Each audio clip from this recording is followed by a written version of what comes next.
네, 반갑습니다. 네, 저는 아마존 웹 서비스에서 일하고 있는 김일호입니다. 저는 리드 솔루션즈 아키텍트 일을 하고 있고요. 주로 이제 새로운 기술이라던가 클라우드 관련되는 서비스들, 그런 것들 이제 고객분들한테 전달해 드리는 역할을 하고 있습니다. 오늘 그 준비된 세션은 사실 이제 Purpose Built Database라는 말을 쓰는데요. 기존에는 이제 주로 이제 흔히 말하는 이제 관계형 DB라는 데이터베이스를 많이 사용해서 대부분의 서비스들을 많이 개발했습니다만, 이제 좀 시간이 지나고 새로운 니즈와 이제 비즈니스도 빠르게 발전하고 있기 때문에 하나의 데이터베이스가 아니라 목적에 맞는 데이터베이스를 쓰는 게 상당히 이제 중요한 요건이 되었습니다. 그럼 아마존 웹 서비스에서는 어떠한 서비스들과 그다음에 어떠한 생각으로 이런 부분들을 고객분들한테 전달하고 있는지 그 내용을 알아보는 시간이 되겠습니다. 오늘 아젠다 같은 경우는 실제 모던 어플리케이션 얘기를 좀 해야 됩니다. 왜냐하면 이제 데이터베이스라는 것 자체가 어플리케이션의 이제 일부로 데이터가 저장되는 용도로 사용되게 되는데, 우리가 지금 어플리케이션을 개발하는 방향이 약간 흔히 말하는 모더나이제이션 이란 말을 쓰게 되는데, 현대의 고객분들이 원하시는 방향으로 바뀌고 있기 때문에 그 부분으로 좀 전환되는 데 있어서 그 리퀘어먼트가 필요하기 때문에 그 부분을 좀 알아보고요. 그 다음에 두 번째로는 실제 그 클라우드 컴퓨팅이 제공해드리는 여러 가지 데이터베이스 솔루션들이 있습니다. 그래서 그 데이터베이스 솔루션들의 특징, 유스 케이스, 실제 그 고객분들이 어떻게 사용하시는지 이러한 내용들을 알아보는 게 이제 주요한 내용이 되겠습니다. 실제 조금 이제 오버뷰 차원에서 좀 말씀을 드리게 되면요. 데이터 그로스라는 부분은 사실 지금 요즘에는 이제 굉장히 흔하게 사용되는 단어죠. 그것도 하이퍼 그로스라는 단어를 쓸 정도로 많은 데이터가 생성이 돼서 거기서 특정한 이제 밸류를 찾아내기 위한 것들을 많은 이제 회사에서 다양한 데이터 분석가분들이 일을 하면서 찾아내고 있습니다. 그래서 기존에는 그냥 어떤 이슈가 생겼을 때 데이터로부터 문제를 해결하는 거라기보다는 이제는 비즈니스 모델, 비즈니스 밸류, 그다음에 고객의 니즈를 맞춰주기 위한 여러 가지 기능들을 개발하기 위해서 데이터가 굉장히 소중하게 잘 사용이 되고 있죠. 그런 의미에서 지금 데이터는 굉장히 빠르게 늘어나고 있습니다. 지금 여러분들이 사용하신 여러 가지 소셜 앱들, 스마트폰 관련된 여러 디바이스들 같은 경우에는 지속적으로 우리가 알게 모르게 많은 데이터를 생성하고 있고, 그다음에 그러한 부분들을 실제 회사에서는 분석을 하면서 보다 나은 서비스를 제공을 해드리고 있다고 생각하시면 됩니다. 그리고 지금 기존에 어떤 전통적인 소프트웨어를 개발하는 아키텍처가 있게 되는데, 이제는 조금 그런 게 흔히 말하는 이제 마이크로 서비스 아키텍처라고 하는 새로운 아키텍처 모양으로 변화를 하고 있고요.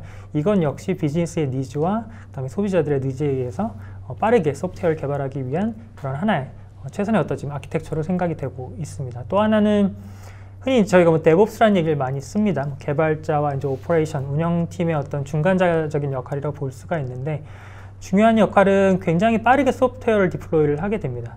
그래서 개발하는 팀 입장에서도 그냥 관계형 DB를 하나 가지고 이렇게 빠르게 변하는 그런 데브옵스 환경의 어떤 소프트웨어를 배포하는 그런 과정에서 빠르게 어답션을 하고 지원을 하려면 그런 이제 관계형 DB보다는 다른 좀 데이터베이스를 사용하는 것도 하나의 큰 흐름이라고 볼 수가 있습니다. 그래서 서두에는 좀 모던 어플리케이션 관련되는 이야기를 좀 해볼게요. 보시는 것처럼 이제 몇 가지 좀 현재 그 모던 디지털 비즈니스라고 하는 현재 이제 디지털 관련된 이노베이션을 하는 회사들이 생각해야 되는 것들이 몇 가지가 있습니다. 보시는 것처럼 이제 커스터머 obsessed가 되어 있는데, 요즘에는 이제 회사가 사용자들한테 우리가 만든 좋은 제품을 그냥 전달하는 게 아니라 고객의 피드백을 받아서 새로운 제품을 많이 개발을 합니다. 이것도 이제 큰 하나의 이제 변화라고 할 수가 있고요. 그 다음에 실제 그 여러 가지 가치에 대한 것들을 판단하는 것들도 데이터에서부터 추출을 해가지고 새로운 어떤 가치를 창출하는 것들이 하나의 큰 또 흐름이 될 수가 있고요. 또 한 가지는 실제 회사에서 소프트웨어 개발하고 어플리케이션을 개발하고 하는 그런 이제 컬처 같은 것들 굉장히 빠르게 변화를 하고 있습니다. 그 사이에 이제 모든 것들이 다 데이터가 활용이 되는 부분이 있고요.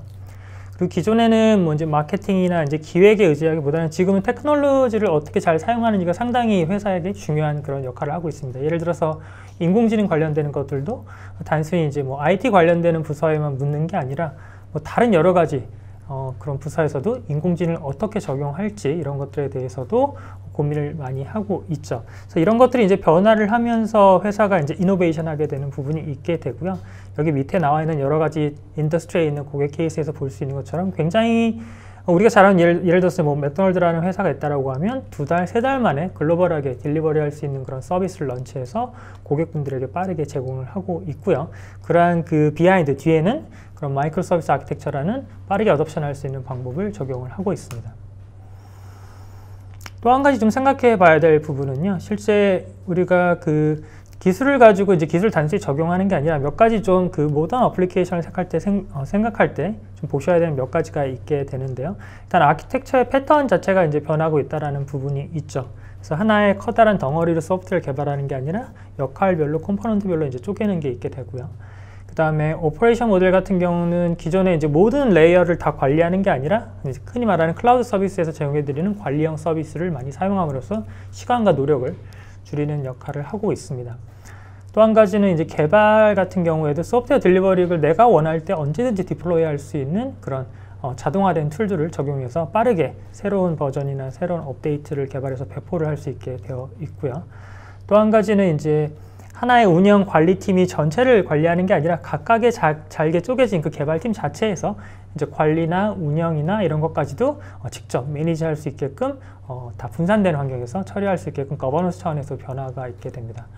또 한 가지 이제 마지막 오늘 이제 핵심 주제가 되는 데이터베이스 매니지먼트 같은 경우도 단순히 이제 한 개의 데이터베이스를 공유해서 사용하는 구조가 아니라 목적에 맞는 데이터베이스를 선택하는 게 굉장히 중요해지고 있습니다. 그러면서 또 하나 이제 좀 생각해 보셔야 되는 게 우리가 기존에 뭐 개발하고 운영하는 것들을 단순히 나눠서 봤다라고 하면 지금은 우리가 보는 거는 좀 이제 저희는 빌더라는 얘기를 많이 쓰고 이제 뭐 데브옵스라는 얘기를 많이 쓰게 되는데 단순히 소프트웨어 코딩만 하는 게 아니라 어플리케이션을 빠르게 개발하고 배포할 수 있고 하는 여러 가지 그런 새로운 이제 비즈니스 니즈에 맞춰가지고 개발할 수 있는 역량이 필요하게 되고요. 운영팀도 단순히 이제 장애에 대한 어떤 처리만 하는 게 아니라 소프트웨어 배포와 관리 같은 그런 자동화 같은 것들을 그런 기술들을 이용해서 운영할 수 있는 스킬이 요즘에는 필요하게 됩니다. 조금 옛날로 돌아가서 보게 되면 저희가 아마 기억하실 거예요. 뭐 60년대, 70년대, 사실 지금도 좀 남아있긴 합니다만 이제 메인프레임 시대가 있었죠. 그래서 굉장히 커다란 시스템 안에 모든 소프트웨어를 넣고 그들만의 프로토콜로 어떤 통신하면서 서비스를 운영했다라고 하면 그 이후에 이제 조금 발전이 되면서 이제 뭐 클라이언트 서비스, 그다음에 클라이언트와 이제 서버 간에 보통 CS라고 하는데 그 통신, 다이렉트 통신하는 환경이 생기고 그게 약간 이제 분산되면서 이제 많은 워크로드를 처리하게끔 좀 변경이 되었죠. 그 다음에 이제 90년대 하면서 인터넷 붐이 생기면서 웹 서비스를 많이 사용하게 되면서 우리가 흔히 얘기하는 이제 3티어 아키텍처가 생기게 됩니다. 그래서 뭐 프레젠테이션 레이어가 있고 중간에 프로세싱하는 비즈니스 미들웨어 레이어가 있고 그 밑에 이제 잘 아시는 데이터베이스가 존재를 하게 됩니다. 이때는 사실 대부분의 케이스에서 관계형 DB를 많이 사용했어요.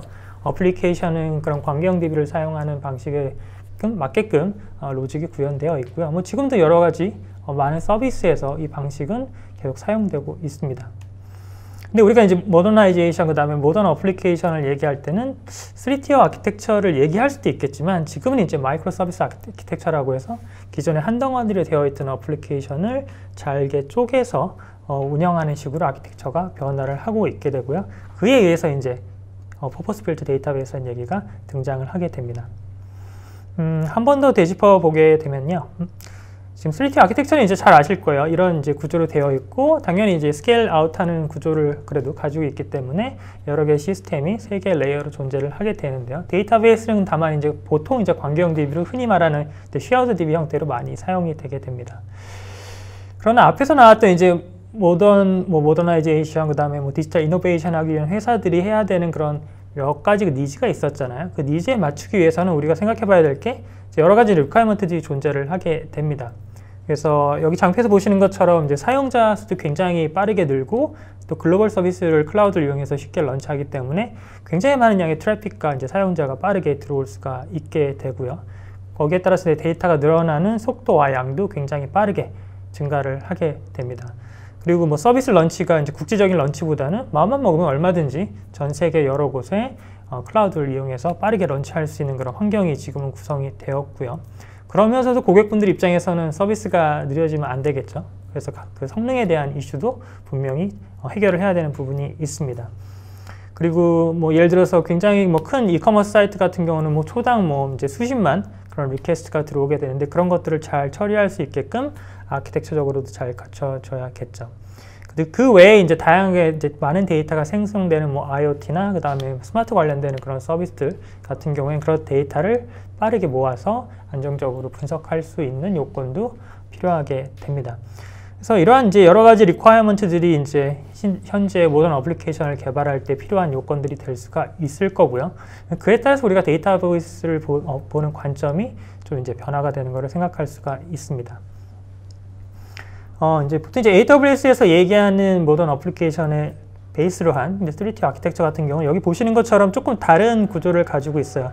동일한 그런 서비스를 처리하기 위한 비즈니스 로직, 그 컴포넌트들이 존재를 하는 게 아니라 컴퓨팅 환경을 제공하는 것도 뭐 다양한 방식으로 컴퓨팅 환경을 제공을 해드리고 있고요. 그 다음에 옛날처럼 그냥 CS 방식으로 통신하는 게 아니라 우리는 데이터를 이벤트를 처리하는 방식으로 구조적으로 바뀌게 됩니다. 그래서 API를 모두가 활용을 해서 통신을 하게 되고요. 그 다음에 핸들링하는 데이터 역시 이벤트를 처리함으로써 프로세싱 할 수 있게끔 구조가 바뀌게 되고요. 그 다음에 마지막에 지금 보시는 것처럼 데이터베이스도 여기서 이제 다른 아이콘으로 표현이 되어 있긴 한데 거기에 맞는 다른 그 워크로드에 맞는 데이터베이스를 선택할 수 있게끔 구조가 이제 분산이 되고 보통 이러한 아키텍처를 선택을 했을 때 이제 흔히 우리 이제 마이크로 서비스 아키텍처라고 얘기를 할 수가 있습니다. 다양한 데이터베이스를 선택하는 게 중요한 이유도 하나가 있겠지만 또 한 가지는 조금 그 가용성, 흔히 말하는 안정성에 대한 부분도 있을 거예요. 우리가 흔히 공유하는 DB 같은 경우는 그 DB의 모든 서비스들이 붙어 있게 되면 여기에 디펜던시가 생기죠. 그래서 이 DB의 이슈가 다른 여러 서비스에 임팩트를 주게끔 작동할 수가 있습니다. 하지만 이제 이걸 오른쪽에 보시는 것처럼 분산 환경으로 바꾸게 되고 디커플링이라고 저희는 얘기를 하는데 각각의 컴포넌트들이 자기 자신의 오닝되어 있는 DB를 갖게 되면은 하나의 DB 이슈가 생기더라도 다른 서비스들에는 이제 영향을 주지 않기 때문에 전체 서비스의 그 가용성이나 안정성 입장에서는 훨씬 더 좋아지는 기능을 할 수가 있게 되죠. 그래서 이걸 좀 다른 그림으로 또 한번 펼쳐서 보면요. 우리가 기존에는 뭐 여러 가지 기능들을 하나의 뭐 웹서비스라고 하면 웹서비스 안에 녹여서 만들었을 거예요. 실제 뭐 아마존닷컴도 처음에 시작을 했을 때는 물론 이제 20년 전이긴 합니다만 그때도 이제 하나의 어느 어플리케이션으로 만들어서 이제 뭐 이커머스 쇼핑몰 사이트를 오픈하고 사용자들을 받아서 처리를 했겠죠. 근데 이제 중간에 이제 사용자가 굉장히 많이 늘어나고 트래픽이 늘어남으로써 이제 여러 가지 이슈가 생길 수가 있어요. 뭐 확장성이라든가, 그 다음에 성능이라든가, 그 다음에 새로운 소프트웨어 배포에 대한 어려움 이런 것들이 생길 수가 있게 되겠죠.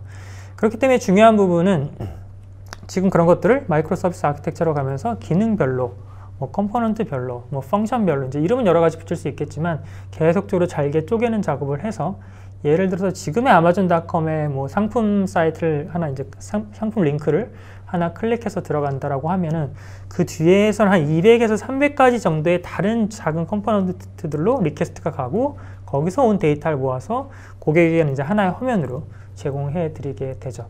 그래서 무수히 많은 그런 작은 기능들로 쪼개져 있고요. 각자의 맡은 일로 역할을 해서 데이터를 전달을 하고 사용자는 그 모아진 데이터를 보면서 서비스를 사용을 하게 됩니다.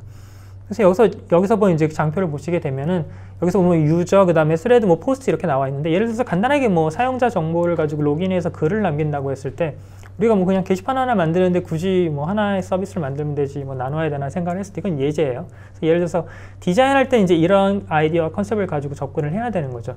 그 사용자에 대한 거 프로파일이라든가 정보를 처리하는 하나의 그 채널이 하나 있을 거고요. 그 다음에 두 번째로는 그 글을 읽고 쓰는 스레드에 대한 정보를 처리하는 또 하나의 그 서비스가 있을 수가 있습니다. 그 다음에 또 하나는 글을 이제 올리는 포스팅 관련되는 기능을 하는 서비스가 있을 수 있고요. 이걸 하나의 로직으로 처리를 할 수 있습니다만 이걸 마이크로 서비스 아키텍처 관점으로 보게 되면 세 가지의 다른 역할에 따라서 기능을 쪼개서 처리를 할 수 있는 구조로 바꿀 수가 있고요. 우리가 왜 굳이 복잡해 보이는 것처럼 나눠서 써야 되냐고 생각할 수 있겠지만 만약에 예를 들어서 여기서 글을 업데이트하는 데다가 내가 어떤 뭐 링크 기능이나 이미지 업로드하는 기능을 추가한다라고 하면 옛날 같은 경우에는 유저나 그 다음에 글에 대한 스레드 처리하는 데서 영향을 받을 수 있겠죠. 뭐 메인터넌스를 하든 업데이트를 하든 하지만 이렇게 분리해 놓게 되면은 내가 글을 업데이트하는 기능에 새로운 기능을 추가한다라고 하면 그 포스팅 관련되는 그 서비스에 가가지고 그 부분만 업데이트를 하고 그 부분만 새로 배포를 하게 되면은 사용자는 어떤 인터럽션 없이 이 서비스를 사용할 수 있고 새로운 피처를 바로 적용해서 테스트할 수도 있습니다. 또 혹시나 새로운 기능을 붙여서 런치를 했는데 만약에 뭐 버그가 생길 수 있잖아요. 이슈가 생길 수 있잖아요. 그러면 모든 서비스를 다 내리고 이걸 고치는 게 아니라 방금 추가했던 그 포스팅 관련되는 서비스에 가서 그 팀의 포스팅 관련되는 개발자가 그 버그만 픽스를 하게 되면 역시 이 서비스 전체에는 인터럽션이 없이 이 부분만 업데이트가 되기 때문에 우리가 흔히 얘기하는 마이크로 서비스 아키텍처의 장점을 굉장히 잘 활용할 수 있는 구조가 될 수 있습니다. 네. 그래서 기존에는 이제 한 덩어리 되어 있는 어플리케이션, 뭐 소프트웨어, 좀 고전적인 단어를 쓰면 바이너리 파일, 이런 것들을 생각했을 때 그걸 흔히 저는 이제 모놀리틱 어플리케이션이라고 합니다. 그래서 뭐 작은 소프트웨어는 크게 문제가 없게 되는데요. 이게 기능이 많아지면 많아질수록 그런 것들이 계속 코드가 업데이트되고 추가가 되면서 이 사이즈가 계속 커지게 돼요. 그래서 작을 때는 뭐 이슈가 있으면 그냥 고쳐서 금방 디플로이 할 수 있게 되는데 이게 예를 들어서 어플리케이션이 이제 뭐 기가바이트 단위로 막 커지게 되면은 이런 것들을 하나 배포하고 그 다음에 뭐 또 패치하고 그 다음에 진짜 어려운 것 중에 하나는 굉장히 큰 사이즈 어플리케이션을 소프트웨어 개발자가 디버깅 한다라고 했을 때는 굉장히 어려운 부분들이 생기고 오랜 시간이 걸릴 수가 있어요. 그런 것들도 하나의 큰 이제 단점이 될 수가 있고요. 기존 이제 단일 아키텍처에서는.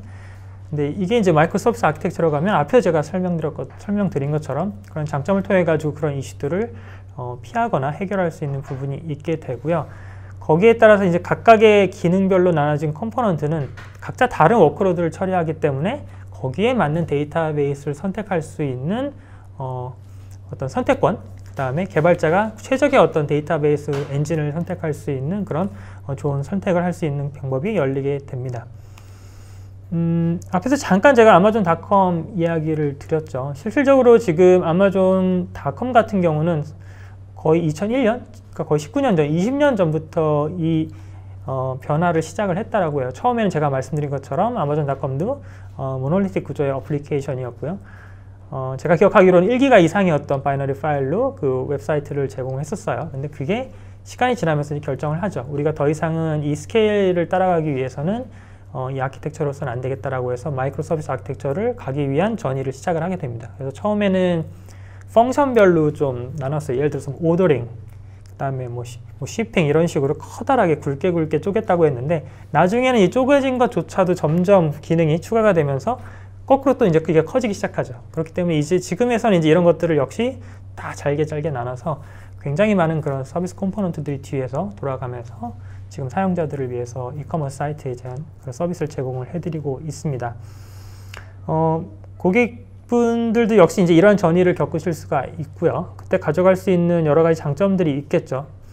기존에 좀 그런 확장을 위한 비용이라던가 관리라든가 그런 복잡도를 위한 비용들, 여러 가지 비용들이 많이 들어가는데 그런 비용들을 자연적으로 세이빙할 수 있는 그런 장점이 있을 수가 있고요. 그 다음에 각각의 워크로드에 맞는 데이터베이스를 쓴다라는 거는 당연히 성능이 좋아질 수밖에 없겠죠. 목적에 맞는 걸 사용하는 거기 때문에. 그래서 성능에 대한 이득도 볼 수가 있게 되고요. 그 다음에 그 이전에 이제 관리 차원에서 이제 복잡했던 문제들을 해결을 많이 하게 됩니다. 각각의 팀이 맡아서 자기가 이제 개발한 서비스를 자기가 원하는 데이터베이스에 맞춰서 개발하기 때문에 관리에 대한 편의성도 상당히 올라간다고 합니다.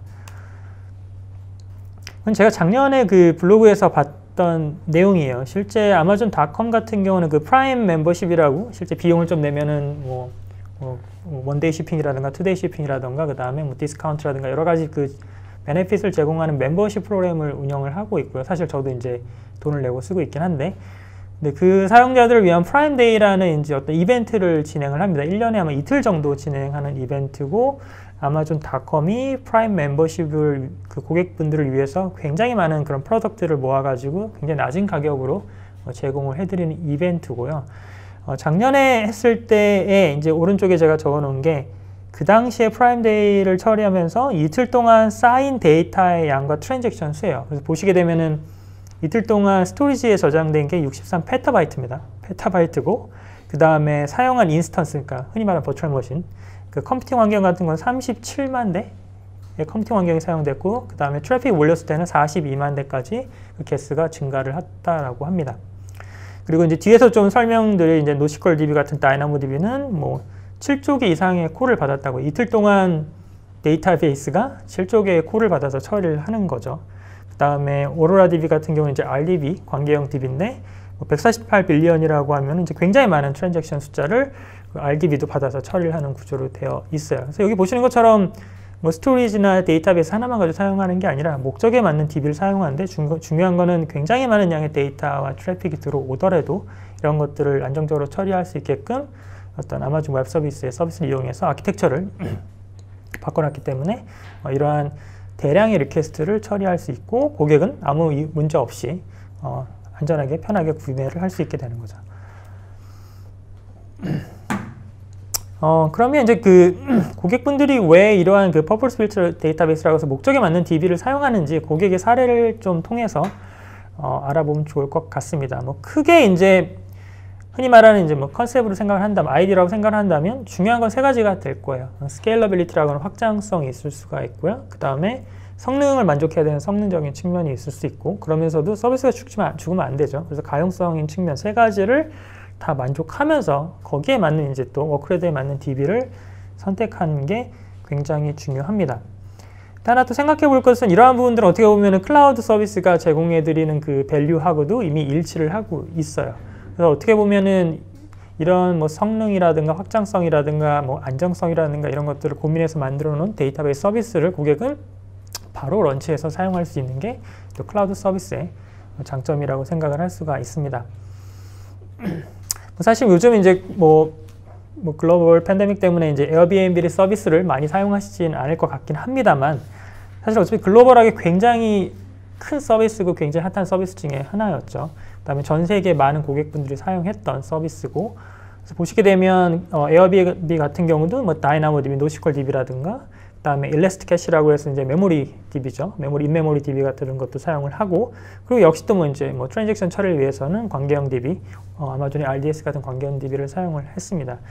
그래서 일단 다이나모DB를 선택했다는 얘기는 굉장히 스케일러블한 서비스를 만들겠다는 의지가 있어요. 예를 들어서 쉽게 말씀드리면 노시퀄DB의 가장 큰 장점은 데이터가 하나가 있건 그 다음에 뭐 수십만 건, 수억 개가 있든 그 데이터를 꺼내오는 속도에 의해서는 별 차이가 없습니다. 이제 키밸류 방식을 이용해서 그런 성능을 낼 수가 있게 되는데, 그래서 내가 원하는 데이터는 원하는 곳에 가서 바로 끄집어낼 수 있기 때문에 데이터 양이 늘어나서 굉장히 큰 사이즈의 DB가 되더라도 퍼포먼스 입장에서는 그 퍼포먼스 유지할 수 있는 게 상당히 큰 장점이기 때문에 이런 글로벌 서비스를 하는 입장에서는 다이나모DB를 선택할 수 있는 부분이 있고요. 그 다음에 에어비앤비는 서치를 많이 하겠죠. 내가 원하는 곳에 뭐 집이나 이런 것들을 찾아보게 되면은 반복적인 서치를 하기 때문에 반복적으로 사용되는 데이터는 또 메모리에 넣어서 더 빠르게 고객분들한테 제공할 수 있어야 되기 때문에 그런 어떤 서치에 대한 검색 결과를 제공해주는 만약에 서비스 팀이 있다라고 하면 그 팀은 역시 또 일러스트캐시 같은 메모리 DB를 잘 활용을 하게 되면은 고객 입장에서는 더 빠른 응답이나 더 빠른 데이터를 받아서 볼 수가 있게 됩니다. 그 다음에 어쨌든 뭐 또 비용에 대한 그 트랜잭션이 또 필요하겠죠. 에어비앤비 같은 경우는 어쨌든 비용이 필요한 부분이 있기 때문에 그런 좀 중요한 트랜지션이 중요한 그런 또 서비스 같은 경우는 RDS 같은 관계형 데이터 DB를 사용을 할 수 있게 됩니다. 그래서 최소한 이미 이 모바일 서비스를 이용해서 이용하기 위해서는 또 세 가지 정도의 전혀 다른 목적을 가진 DB를 에어비앤비는 사용을 해서 활용을 했었습니다. 그리고 주로 이제 저희가 많이 얘기하는 뭐 미국 서비스긴 합니다만 이것도 역시 글로벌하게 사용되는 서비스 중에 하나인데요. 그 듀오링고라는 회사가 있어요. 아마 내가 외국어를 공부해 봐야지라고 하시는 분은 아마 검색하다 보면은 만나게 되는 그런 앱인데 전 세계 한 3억 명 정도의 유저를 가지고 있다라고 해요. 그리고 굉장히 많은 그 클래스들이 있고 그 다음에 공부하는 그런 커리큘럼이 존재를 하게 되는데 그게 하나하나가 다 이제 그 안에 서비스들이죠.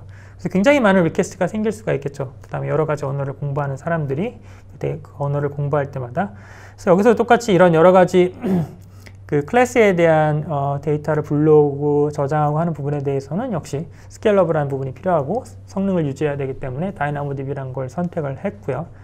역시 이제 언어를 사용하게 되면은 비슷한 레벨에 있는 사람들은 아마 비슷한 내용을 요청을 할 거예요. 비슷한 단어를 찾아볼 거고 비슷한 표현을 찾기 때문에 그런 것들은 DB에서 계속 끄집어내는 게 아니라 메모리에 캐싱을 하고 캐싱되어 있는 데이터를 가져오기 위해서 역시 여기서 캐시 서비스를 사용을 하게 됩니다. 그 다음에 역시 여기도 이제 어떤 서브스크립션 방식 얘기를 하지만 비용에 대한 부분이 있을 수 있고 트랜잭션을 처리하기 위해서는 RDB를 사용하게 되는데, 앞에 에어비앤비가 하나 다른 거는 이제 아마존 웹 서비스에서 독자적으로 만든 그런 관계형 DB가 있습니다. 뒤에 좀 설명을 드리겠지만 그런 오로라라는 관계형 DB를 사용을 해서 유저 데이터를 처리하는 그런 아키텍처를 가지고 있습니다. 그다음에 아마 여행을 다녀보신 분들은 누구나 한번 검색을 해보셨을 것 같아요. 익스피디아라는 큰 글로벌, 그러니까 여행 관련되는 그런 쇼핑, 어떻게 보면 쇼핑몰에 볼 수도 있어요. 뭐 검색하고 호텔 검색하고 그다음에 항공편 이런 것도 예약할 수 있는 그런 사이트라고 생각하시면 되는데, 여기서도 역시 이제 대량의 그 사용자들의 리퀘스트를 처리하기 위해서 약간 개발 자체를 스트림 방식의 데이터를 처리하는 식으로 해놨는데, 이제 일라스틱 캐시를 해서 캐시 레이어를 이용해서 빠르게 응답을 줄 수 있게끔 구성을 했고요. 그 다음에 오퍼레이션 쿼리라고 해서 주요한 그런 타스크들, 그 다음에 처리해야 되는 트랜잭션 필요한 부분들은 역시 오로라 DB를 이용해서 관계형 DB를 사용을 했습니다. 그리고 여기서는 이런 사이트들 같은 경우는 중요한 게 있죠. 기존의 고객분들이 구매한 정보 같은 것들을 분석을 해야 되는 니즈가 필요합니다. 그렇기 때문에 DW, 데이터 웨어하우스가 필요하게 되고, 그다음에 그 데이터 웨어하우스를 이용하기 위한 또 클라우드에 레드시프트라는 이제 DW 서비스를 선택을 해서 흔히 말하는 이제 BI 서비스, 데이터 분석을 하기 위한 서비스에는 DW에 관련되는 DB를 선택을 하게 되죠. 그래서 목적에 맞는 DB들을 다 사용하게끔 되어 있고요. 뭐 인메모리 DB는 좀 다를 수 있겠지만 다른 어떤 데이터를 저장을 읽고 쓰는 그런 스토리가 붙어 있는 서비스 같은 경우는 다양한 DB군이 실제로 존재를 하게 됩니다. 캡타원은 사실 금융 쪽 고객분이시죠. 금융 쪽 고객분이신데 굉장히 빠르게 클라우드를 적용한 고객분 중에 하나고요. 그 다음에 마이크로 서비스 역시 적용한 그런 금융 그룹이기도 합니다. 좀 어떻게 보면 굉장히 빠르게 좀 이노베이트한 것들을 많이 적용을 하고 있는 회사라고 볼 수 있는데, 여기서도 보면 이제 관계형 DB는 뭐 트랜잭션 처리하는 부분에 쓰이게 되고, 그 다음에 로그 분석하는 DW를 구성했고, 거기 이제 레드시프트라는 걸 쓰시게 되고요. 그 다음에 역시 유저 데이터나 모바일 서비스 쪽은 역시 스케일러블한 부분을 위해서 다이나모DB를 사용하게 됩니다. 그 다음 아마 아마존 웹 서비스에 관심 있으신 분들은 많이 보는 유스 케이스 중에 필라라는 곳이 있어요. 이거는 트랜잭션 데이터를 약간 분석하는 그런 조직이라고 보시면 회사라고 보시면 되는데, 여기서는 훨씬 더 많은 DB를 사용하게 됩니다. 뭐 다큐멘트 DB라는 것도 사용을 하고요. 그 다음에 뭐 프로드 디텍션을 위해서는 또 그래프DB 넵튠이라는 것도 사용을 하고, 기존에 뭐 RDB를 위한 RDS, 뭐 오로라 이런 것들을 여러 가지 DB들을 목적에 맞춰서 사용을 하고 있는 그런 회사입니다. 그러니까 여기 보시는 것처럼 그 제품이나 어떤 서비스가 먼저 등장하는 게 아니고요. 거기에 사용되는 목적, 그 다음에 거기에 맞는 용도가 먼저 정해지고 그 워크로드에 맞는 DB를 선택해서 사용을 하는 구조로 바뀌어가고 있는 거죠. 그 다음 보셔야 될 거는, 실제 DB가 많다라고 하면 우리가 좀 생각해 볼 필요가 있어요. 그러면 이제 궁금한 생각이 드실 거예요. 과연 어디에 어떤 걸 쓰는 게 맞는지가 아마 궁금하실 것 같고요. 앞에서 이제 왜 사용하는지에 대한 설명을 좀 들으셨다라고 하면, 그럼 뒤에서는 이제 이 어떤 DB를 선택하는 게 맞는지 그런 부분을 조금 알아보면 좋을 것 같습니다. 물론 이제 DB 하나하나마다 이제 깊게 기술적으로 들어가면 굉장히 다양한 내용들이 있을 수 있겠습니다만, 오늘은 어쨌든 오버뷰 차원에서 좀 소개를 시켜드리도록 하겠습니다. 데이터를 분석하는 뭐 데이터 핸들링하고 그다음에 분석하는 입장에서는 데이터베이스만 있는 건 또 아니에요. 주변에 이제 애널리틱스라 해서 분석하는 서비스들이 존재를 하고요. 또 데이터를 데이터 옮겨야 되잖아요. 데이터 트랜스퍼를 위한 또 그런 서비스도 존재를 하게 됩니다. 그래서 여기에 나와 있는 장표는 그런 다양한 제품에 대한 포트폴리오를 설명드리고 있는 부분이고요. 가운데 이제 박스 쳐져 있는 부분이 그 중에서 흔히 말하는 데이터베이스에 관련된 서비스들의 모음이라고 보시면 됩니다. 근데 뭐 아마 대부분의 그 회사에서는 여기 나와 있는 다양한 것들을 다 사용하게 되는 게 일반적인 경우고요. 다만 이제 데이터베이스가 다양한 데이터베이스들이 어떤 용도로 쓰이는지는 한번 뒤에서 보겠습니다. 그래서 생각보다 굉장히 많죠. 지금 아마존.com, AWS 아마존.com 사이트를 가보시게 되면 아마 DB 쪽에 보면 15가지 뭐 엔진이라고 되어 있을 거예요. 그러니까 엔진 수까지 포함하게 되면 15가지 엔진의 DB를 현재 지원을 하고 있고요. 그 개수는 당연히 고객의 피드백에 따라서 늘어날 거고요. 그걸 좀 용도별로 정리를 해보면 여기 나와 있는 이제 뭐 관계형, 키밸류, 다큐멘트 이런 식으로 여러 가지 그룹핑이 될 수가 있습니다. 그래서 관계형 DB는 굳이 뭐 설명을 안 드려도 될 것 같아요. 가장 많이 사용되는 흔히 말해서 뭐 쿼리를 이용해서 데이터를 가져오는, 조건식을 줘서 데이터를 가져오는 일반적인 DB라고 보실 수 있고요. 다만 그거를 클라우드 위에서는 관리형 DB로 사용할 수 있다는 게 장점이 될 수가 있습니다. 그다음에 키밸류는 아까 말씀드린 것처럼 이제 DynamoDB라는 게 존재를 하게 되는데 여기 보시는 것처럼 이거 용도는 굉장히 많아요. 뭐 리얼타임, 뭐 비딩, 뭐 쇼핑 카트, 뭐 소셜 프로덕트 카탈로그라고 되어 있는데 데이터 양이 늘어나더라도 빠르게 데이터를 낮은 밀리세컨드 내에 가져오기 위해서 선택할 수 있는 솔루션이 될 수 있고요. DynamoDB는 데이터가 들어가게 되면은 서로 다른 3개의 가용령이라고 하는 데이터 센터 클러스터 안에 거기도 2개의 카피씩 들어가서 사실 데이터가 이제 굉장히 분산돼서 자동적으로 저장돼서 데이터의 안정성이 상당히 높은 DB이기도 합니다. 그다음에 다큐멘트DB는 아마 뭐 들어보신 분도 계시고 아마 뭐 생소하신 분들도 계실 텐데 우리가 개발하시는 분들은 이제 다큐멘트가 익숙해요. 왜냐하면 데이터를 요즘 핸들링할 때 흔히 말하는 뭐 JSON 포맷이라고 해서 데이터를 핸들링하는 가장 쉬운 포맷이 있어요, 요즘에. 그래서 데이터에 대한 속성을 주고 데이터 값을 주는 어떤 포맷이 있는데 그 포맷 자체를 굉장히 내가 원하는 대로 핸들링해서 저장할 수도 있고 그 다음에 내가 원하는 대로 내가 원하는 스키마를 적용해서 내가 그 데이터를 뽑아올 수 있는 DB가 다큐멘트 DB입니다. 개발자 입장에서는 DB 자체가 내가 바로 활용할 수 있는 데이터 포맷을 지원하기 때문에 굉장히 쉽게 사용할 수 있는 DB라고 볼 수가 있고 그래서 굉장히 요즘에는 관심도도 많고 다양하게 사용이 되고 있어요. 그래서 뭐 여기 보시는 것처럼 뭐 컨텐트 관리라든가 뭐 그다음에 뭐 추천이라든가 일반적인 모바일 앱 같은 경우는 대부분이 많이 적용을 할 수가 있게 됩니다. 그래서 어떤 서비스나 제품이 있고요. 거기에 다양한 그 태그들이 달릴 수가 있잖아요. 속성들이. 이런 것들은 다큐멘트 DB를 활용하면 굉장히 좋아요. 왜냐하면 내가 이 모든 데이터가 필요한 게 아니잖아요. 필요한 데이터만 바로 뽑아올 수 있게끔 해당하는 스키마를 정의해서 뽑아올 수 있기 때문에 다큐멘트 DB를 이용하면 개발자분들이 굉장히 쉽게 개발을 할 수 있게 됩니다. 인메모리 DB는 앞에 설명드린 것처럼 메모리가 데이터가 저장이 되어 있어서 뭐 예를 들어서 굉장히 낮은 밀리세컨드로 데이터를 빠르게 꺼내올 수 있고요. 그래서 실시간으로 빠르게 데이터를 불러오는 게임에서 보는 흔히 말하는 리더보드 같은 것들은 보통 인메모리 DB로 많이 구현을 합니다. 그 다음에 뒤에 보시는 이제 GraphDB도 역시 조금 생소할 수 있지만 요즘에는 좀 많이 얘기가 되고 있어요. 그 이유 중에 하나는 만약에 이거 보시는 분께서 만약 내가 소셜 관련되는 많은 사용자가 들어오는 어떤 어플리케이션을 만들겠다라고 하시면 그 사용자 간에 이제 관계가 필요하잖아요. 누가 누가 친구일 수 있고 누가 누굴 뭐 관계에 대한 부분들이 필요한데 그런 것들을 기존의 관계형 DB에다가 이제 스키마를 만들어가지고 저장한다라고 하면 그거를 조사해내기가 꺼내오기가 상당히 복잡하고 굉장히 많은 컴퓨테이션이 필요하게 됩니다. 근데 GraphDB를 이용하게 되면 그 두 명의 사용자 간의 관계를 내가 정의할 수 있기 때문에 A라는 사용자가 사용자의 친구인 사람이라는 식으로 조건을 주게 되면은 이미 거기 사이에 그 관계가 설정이 되어 있기 때문에 굉장히 빠르게 데이터를 불러올 수 있겠죠. 이게 사용자가 적을 때는 관계형 DB나 GraphDB나 성능 차이를 못 느낄 수 있겠지만 사용자가 굉장히 많아지고 글로벌 서비스를 한다는 입장에서 생각하게 되면은 이 GraphDB와 관계형 DB가 이런 요건에 대해서 성능 차이가 엄청나게 커지게 됩니다. 그래서 요즘에 또 많이 볼 수 있는 그런 관심을 갖는 DB이고요. 역시 아마존 웹 서비스는 그걸 넵튠이라는 이름을 제공을 하고 있습니다. 또 한 가지 타임 시리즈도 요즘에 새롭게 곽강을 받고 있는데요.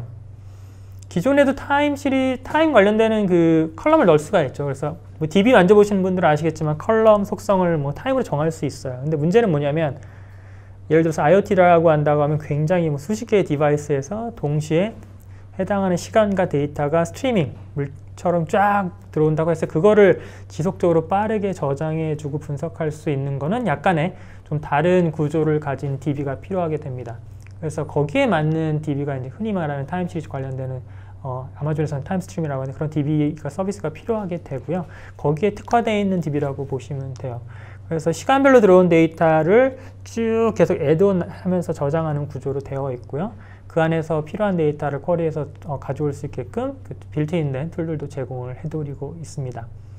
그 다음에 레저 같은 경우는 흔히 말하는 이제 블록체인 기반의 DB라고 생각하시면 됩니다. 그래서 모든 데이터를 계속적으로 추적할 수 있고 절대로 지워지지 않게 할 수도 있고 데이터가 문제가 있는지 없는지를 검증할 수 있는 그런 DB라고 생각을 하시면 되고 흔히 말해서 금융정보들 그 다음에 절대로 훼손되면 안 되는 정보의 그런 흐름들 이런 것들은 레저 DB를 활용하시게 되면 굉장히 안전하게 그런 서비스를 개발할 수 있고요. 그 다음에 와이드 컬럼이라고 되어 있는데 꼭 와이드 컬럼은 아니어도 돼요. 그래서 이거는 이제 흔히 말해서 이제 기존의 카산드라라는 DB를 아마 들어보셨을 텐데 그 카산드라 DB를 클라우드에서 매니지 형태로 또 제공을 해드리고 있고요. 그걸 키스페이스라는 형태로 제공해드리고 있는데요. 이거는 굉장히 많은 양의 어트리뷰트를 가진 데이터를 노시컬 방식으로 제공을 하는데 수십 개, 수백 개의 노드를 운영해야 되는 그런 니즈가 생겨야 되거든요. 캐산드라 같은 경우에는. 근데 그런 것들을 운영하는 데 상당히 힘듭니다. 그래서 그런 것들을 해결할 수 있는 관계형 DB라고 보시면 됩니다. 그냥 제가 쭉 설명만 했는데도 상당히 굉장히 많죠. 그래서 이 용도나 그런 유스 케이스 같은 것들이 이제 장표에 설명이 되어 있는데, 아마 하시는 일에 따라서 이런 것들을 거꾸로 유스 케이스에 맞춰서 어떤 DB가 맞는지를 찾아보시고 검증해 보시고 사용해 보시면 기존과는 다른 훨씬 더 좋은 그런 DB를 활용하는 방법을 찾아볼 수가 있습니다. 몇 가지 좀 하이라이트하고 싶은 DB들을 좀 말씀드릴게요. 그래서 뭐 오로라 같은 경우는 확장성이라든가 가용성에 대한 부분을 개선한 어떤 오픈소스 베이스의 큰 DB라고 생각하시면 되고요. 그래서 MySQL이나 포스트그레 같은 것들을 지원을 하고 있습니다. 그래서 사용자 입장에서는 뭐 스토리지가 모자란다고 DB를 뭐 확장하고 이런 것들 고민하는 게 아니고 자연적으로 스케일 아웃 할 수 있는 구조를 가지고 있고, 뭐 예를 들어서 64TB까지 데이터를 쭉쭉쭉 늘려가면서 쓸 수가 있어요. 그 다음에 역시 분산되어 있는 세 군데의 가용 영역을 사용하는 구조로 되어 있어서 어떤 부분의 데이터가 이슈가 있더라도 사용자의 전체 DB에는 전혀 문제가 없도록 운영할 수 있는 장점을 가지고 있습니다. 다이나모DB는 사실 아마존닷컴이 이제 마이크로 서비스 아키텍처로 가고, 그 다음에 그 여러 가지 데이터베이스를 사용하면서, 그리고 또 작년 같은 경우는 아마존닷컴이 굉장히 크게 했던 것 중에 하나가 몇 년 사이에 그 오라클 DB들을 마이그레이션을 했어요. 그래서 마이그레이션을 하면서 굉장히 중요한 정보들은 다이나모DB를 활용하는 식으로 많이 변화를 했습니다. 그래서 굉장히 스케일러블한 것도 장점이고, 뭐 안전하게 사용할 수 있는 것도 장점이 될 수가 있고요. 그래서 그런 부분들이 이제 여러 가지 모바일 서비스든 다양한 부분에서 대표적인 노시퀄 DB로 활용을 할 수가 있게 됩니다. 그리고 최근에 업데이트되는 거는 자동적으로 스케일링해서 퍼포먼스를 변환해 준다거나, 그래서 트래픽이 들어오면 자동적으로 늘어나요, 성능이. 이런 구조를 가지고 있고요, DB가. 그다음에 글로벌 서비스를 위해서 글로벌하게 이제 크로스 리전 레플리케이션 같은 것들을 지원을 합니다. 그러니까 한국에 런치한 서비스에 다이나모DB가 붙어 있다라고 하면 미국에 런치한 서비스에 있는 다이나모DB에 데이터를 싱크할 수 있는 그런 방법을 제공해 드려서 로케이션이 다르더라도 빠르게 업데이트된 데이터를 액세스를 할 수가 있게 되겠죠. 그래서 글로벌 런치할 때도 상당히 편리하게 사용이 될 수가 있고요. 그리고 이제 다큐멘TV 같은 게 제가 앞에서 설명드렸지만 개발자들이 선호할 수 있다고 말씀드렸죠. 그래서 보시는 것처럼 굉장히 성능도 뛰어납니다. 그래서 짧은 시간에 대량의 데이터 중에 내가 원하는 데이터를 꺼내올 수가 있고요. 그 다음에 개발하시는 분이 빨리 가져와 쓸 수 있기 때문에 어답션하기 상당히 편하고요. 그러면서도 이제 다큐멘TV 같은 경우는 제일 많이 사용되는 그런 뭐 여러 가지 DB 중에 또 몽고DB가 있습니다. 그 몽고DB와도 호환이 되기 때문에 기존에 이제 몽고DB를 액세스했던 그런 어플리케이션들은 거의 그대로 다큐멘TV를 이용해서 바로 사용할 수 있는 구조로 바꿉니다. 다만 기존에 그런 DB를 관리했던 것들에 대한 관리 포인트는 전혀 필요가 없게 되겠죠. 그리고 이제 일라스틱캐시는 앞에 설명드린 이제 메모리 DB죠. 그래서 레디스라든가 멤캐시 두 가지 지금 엔진을 지원을 하게 되는데요. 근데 이게 뭐 그냥 엔진을 가져와서 적용한 게 아니라 이 데이터베이스가 이슈가 생기지 않도록, 그 다음에 흔히 말하는 그 레플리케이션이라든가 복제라든가 그다음에 다른 데이터 센터 간의 동기화라든가 이런 것들을 실제로 이 매니지 서비스 안에서 만들어 놨습니다. 그래서 메모리에 있다라고 하면 조금 뭐 위험한 거 아닌가? 라고 생각할 수 있겠지만 그런 것들을 이슈가 생기더라도 데이터를 제공할 수 있게끔 다 아키텍처적으로 디자인이 되어 있는 관리형 서비스라고 생각을 하시면 됩니다. 그리고 제가 아까 말씀드린 그래프DB 넵튠이죠. 그래서 지금은 뭐 사용자 수가 뭐 증가하는 추세이기도 하고요. 좀 상대적으로 상당히 새로운 서비스이긴 합니다. 그런데 뭐 지금 오픈소스 관련돼서도 많이 활용이 되고 있고요. 그 다음에 이런 새로운 모바일 앱을 개발하는 그런 스타트업 같은 경우는 굉장히 많은 관심을 보이고 있습니다. 그래서 역시 빠르게 쉽게 개발할 수 있는 부분들이 있고요. 기존에 복잡한 쿼리를 사용할 필요가 없다라는 장점도 있습니다. 그리고 뭐 아키텍처적인 어떤 이슈가 없게끔 디자인된 거는 뭐 당연히 이제 클라우드 서비스의 장점을 그대로 활용한다고 보시면 되고, 그리고 타임스트림이 아까 제가 말씀드렸던 실제 시계열 데이터를 쫙 저장할 수 있는 그런 데이터베이스입니다. 얘는 계속적으로 굉장히 대량의 데이터를 순식간에 저장할 수 있는 그런 기능을 가지고 있고요. 그 다음에 그 짧은 시간에 쭉 스트림으로 들어오는 시간별 데이터를 계속적으로 애드온하면서 가져갈 수 있는 구조로 되어 있어요. 그래서 이런 시계열 데이터 분석에 대해 특화되어 있는 DB라고 보실 수가 있고요. 고객분은 그냥 만들어서 사용하시기만 하면 됩니다. 그 뒤에 어떻게 구성되어 있는지는 뭐 굳이 고민하실 필요가 없이 흔히 말하는 서버리스 형태로 디자인이 되어 있습니다. 그리고 그럼 아까 굉장히 중요한 데이터를 트래킹할 수 있는 이제 레저 데이터베이스 같은 경우는 저는 QLDB라고 불러요. 그래서 퀀텀 레저 데이터베이스라고 부르게 되는데, 뭐 한 가지 좋은 유스 케이스 중에 하나가 우리가 뭐 B로 시작하는 그 회사가 있잖아요. 자동차 회사가 있잖아요. 그래서 그 회사 같은 경우는 이런 레저 DB를 이용해 가지고 그 자동차에 대한 변화나 이런 것들을 트래킹하는 걸 만들었어요. 그래서 우리가 뭐 자동차에 대한 이력이라던가 변경이라든가 이런 게 상당히 중요하잖아요. 그래서 그런 걸 변경하면 안 되고 대신 또 트래킹은 계속 할 수 있어야 되고, 그래서 이런 데 응용할 수 있으면 상당히 좋은 DB라고 할 수 있고요. 실제로 이제 그 B로 시작하는 그 자동차 카 메이커 같은 경우는 퀀텀 레저 DB를 이용해서 그런 그 자동차에 대한 이력 관리를 적용해서 만들었다고 합니다. 그리고 대량의 어떤 데이터를 처리할 수 있고 많은 양의 어트리뷰트를 동시에 처리할 수 있는 카산드라 DB는 이제 운영에 대한 어려움이 있어요. 그게 왜냐하면 클러스터를 구성하고요. 그 다음에 성능이 필요하거나 스토리지 공간이 필요하면 노드가 기하급수적으로 늘어나는 구조가 되어 있고, 노드 이슈가 생겼을 때 처리하는 데 상당히 운영에 대한 복잡도가 올라갑니다. 그래서 이러한 버든을 줄이고 기존의 카산드라를 쓰시는 분들이 클라우드에서 쉽게 그걸 가져와서 활용할 수 있게끔 하는 게 키스페이스라는 서비스라고 보시면 됩니다. 그리고 실제 이제 여러 가지 DB를 제가 설명을 드렸어요. 굉장히 다양한 DB가 있게 되는데, 그럼 마이그레이션 하는 게 어렵지 않나요? 저희 대부분 지금 관계형 DB 뭐 잘 아시는 그런 흔히 사용되는, 많이 사용되는 DB를 쓰고 있는데 라고 생각할 수 있을 텐데요. 아마존 웹 서비스 같은 경우는 그래서 마이그레이션 툴을 제공을 해드려요. 그래서 하나는 뭐 데이터 마이그레이션 서비스라는 게 있고, 또 하나는 스키마 컨버전 툴이라는 게 있습니다. 그래서 구체적으로 보게 되면은 뭐 동일 데이터베이스 간에 from to가 되겠죠. 그 다음에 다른 엔진을 가진 이기종 간의 데이터베이스 간에 DB를 마이그레이션을 도와드리는 툴이에요. 서비스고, 해당하는 데이터를 가져와서 타겟 DB에다가 안전하게 데이터를 밀어넣는 그런 서비스라고 보시면 되고요. 또 하나는 스키마 컨버전 툴은 데이터베이스 엔진이 가지고 있는 스키마가 다를 수가 있는데, 그런 스키마를 어떻게 바꿔야 되는지, 쿼리를 어떻게 바꿔야 되는지 이런 것들에 대한 힌트와 가이드를 드려서 마이그레이션을 쉽게 할 수 있도록 도와드리는 게 스키마 컨버전 툴이라고 보시면 됩니다. 그래서 최근에 있었던 굉장히 익숙한 마이그레이션 사례가 있죠. 그래서 삼성전자 같은 경우는 여기 보시는 것처럼 10억 건 이상 유저 데이터, 삼성 어카운트 DB를 최근에 아마존 오로라로 마이그레이션을 했습니다. 그래서 굉장히 많은 40% 이상의 비용을 줄였다고 하고요. 그 다음에 확장에 대한 고민도 이제 사라졌다고 합니다. 그래서 실적으로 이렇게 큰 엔터프라이즈 고객도 실제 이런 클라우드 위에 오로라라는 그 데이터베이스를 통해 가지고 비용도 줄이고 성능도 높일 수 있는 그런 유스 케이스가 생기고 있습니다. 그래서 뭐 마무리를 하게 되면요, 뭐 이런 다양한 용도의 데이터베이스가 있다, 거기에 따라서 유스 케이스가 다르다, 그런 것들이 마이크로 서비스 아키텍처로 쪼개지게 되면은 각각의 워크로드에 맞게끔 선택하는 게 중요하다라고서는 결론을 내릴 수가 있게 되고요. 뭐 여기 나와 있는 내용은 이제 뭐 마지막 장표입니다. 그래서 뭐 아마존 웹 서비스에서는 당연히 커스텀 옵세션이죠. 그래서 고객분들이 최선의 선택을 할 수 있게끔 도와드리는 게 저의 이제 목적이라 볼 수가 있고요. 다만 이제 여러 가지 비용과 시간 같은 것들을 소모하지 않도록 저희가 이제 도와드리도록 서비스나 이런 아키텍처를 구축을 해서 제공을 해드리고 있습니다. 뒤에 참조 자료는 이제 오늘 나온 내용들의 이제 구체적인 정보가 필요하시다고 하면 여기 나와 있는 링크를 참고하시면 많은 도움이 될 겁니다. 지금까지 경청해 주셔서 감사드립니다. 고맙습니다.